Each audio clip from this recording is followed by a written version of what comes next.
جی دوستوں، بات کرتے ہیں مرکز مسیح کی۔ یہ ایک مسیحی بچہ تھا جو کہ سرگودا 36 چک کے اندر ایک چودھری محمد محسن کے کھیتوں میں کام کرتا تھا، اور چودھری محسن کے بارے میں بتایا جاتا ہے کہ وہ بڑا عیاش، شرابی یا کبابی انسان تھا، اکثر شراب بھی پیا کرتا تھا اور غصے میں بھی رہتا تھا۔ تو ہوا کیا، آخر اس بچے کو قتل کیسے کیا گیا؟ یہ بچہ کھیتوں کے اندر کام کرتا تھا، اور کھیتوں کے اندر کام کرنے کی وجہ سے ایک دن غفلت سے اس نے پانی کسی غلط فصل کو جہاں پہ پانی نہیں لگانا تھا وہاں لگا دیا، اور جہاں پہ کم لگانا تھا وہاں پہ زیادہ لگا دیا دوستوں۔ تو یہ جو چودھری محمد محسن ہے، اس نے اتنی بڑی سزا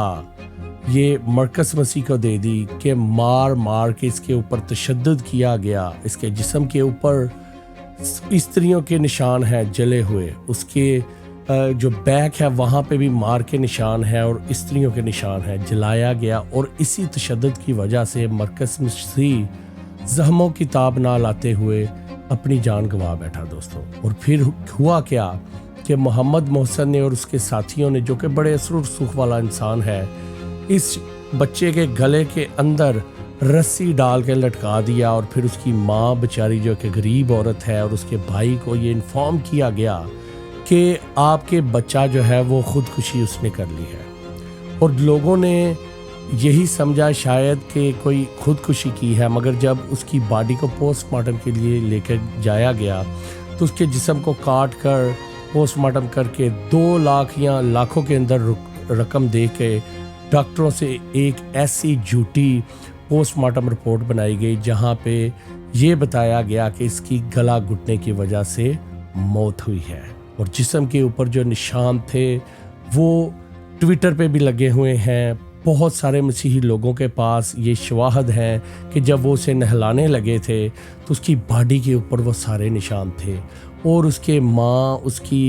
اس کی جو بہن ہے اور مرکز مسیح کا بھائی رونے لگا، فیملی چلانے لگی، اور انہوں نے احتجاج کیا سرگودا کے اندر۔ اور پھر سرگودا کے اندر جب احتجاج کیا تو بڑے بڑے سیاسی رہنما، چودھری طاہر نوید اور ایک گل صاحب بھی ہیں اور دوسرے مزید لوگ آئے، انہوں نے احتجاج کیا، اور پھر ایف آئی آر درج ہو گئی دوستوں۔ اور جب ایف آئی آر درج کی گئی، اس سے پہلے ہی اس غریب فیملی کو دھمکایا جانے لگا، پیسوں کا لالچ دیا جانے لگا، کیونکہ وہ غریب لوگ تھے، کہ کسی نہ کسی طریقے سے اس چیز کو رفع دفع کر دیا جائے۔ اور یہ جو محمد محسن ہیں، یہ بڑے بااثر، امیر، اور ان کے اوپر پہلے بھی کیسز ہیں، شاید مرڈر کے کیسز بھی ہیں۔ تو پھر ہوا کیا کہ اب ان کی فیملی کو دھمکایا جا رہا ہے، اثر و رسوخ والے بندے بلا کے انہیں یہ کہا جا رہا ہے کہ آپ کرسچن ہو، غریب ہو، پیسے لے لو، اپنی جان چھڑاؤ، دشمنی ڈل جائے گی۔ مگر دیکھیے کہ مرکز مسیح کی ایک کوتاہی کی وجہ سے محمد محسن نے اس کو جان سے مار ڈالا۔ کیونکہ ایک تو وہ کرسچن ہیں، غریب ہیں،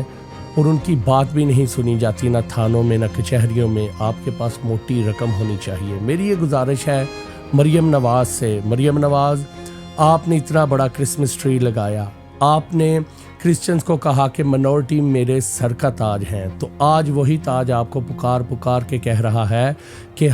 آپ کے اس تاج کو، جسے آپ منورٹی کو سر کا تاج کہتی ہیں، پیروں تلے روندا جا رہا ہے، اس کا مذاق اڑایا جا رہا ہے۔ تو خدارہ مریم نواز، آگے بڑھیے اور ایک ٹیم بنائیے اور اس کی پوری انویسٹیگیشن کیجئے، تاکہ یہ فیملی جو ہے اس کو انصاف مل جائے، نہ کہ چند لاکھ روپے دے کے دھمکا کے ان کا منہ بند کروا دیا جائے۔ جتنے بھی بڑے بڑے ایم پی ایز ہیں، بابا فلبوس ہیں اور سونی عاشر ہیں، ان سب کو چاہیے کہ اس کرسچن کمیونٹی کے اس فیملی کے ساتھ کھڑے ہوں، اور جتنے بھی خدام ہیں، رکشے دیتے ہیں، گاڑیاں دیتے ہیں، ان کو بھی چاہیے کہ اپنے اثر و رسوخ کو استعمال کیجئے اور اس فیملی کو انصاف دلائیے، تاکہ آئندہ کسی غریب کرسچن کے ساتھ ایک چھوٹی سی کام کی غفلت کی وجہ سے اسے اپنی جان نہ گنوانی پڑے۔ شکریہ۔ اگر آپ کو میرا یہ نیک، اچھا اور بھلا کام پسند آیا تو میری اس ویڈیو کو لائک اور شیئر کیجئے، اور اس چینل کو سبسکرائب کرنا نہ بھولیے گا۔ شکریہ۔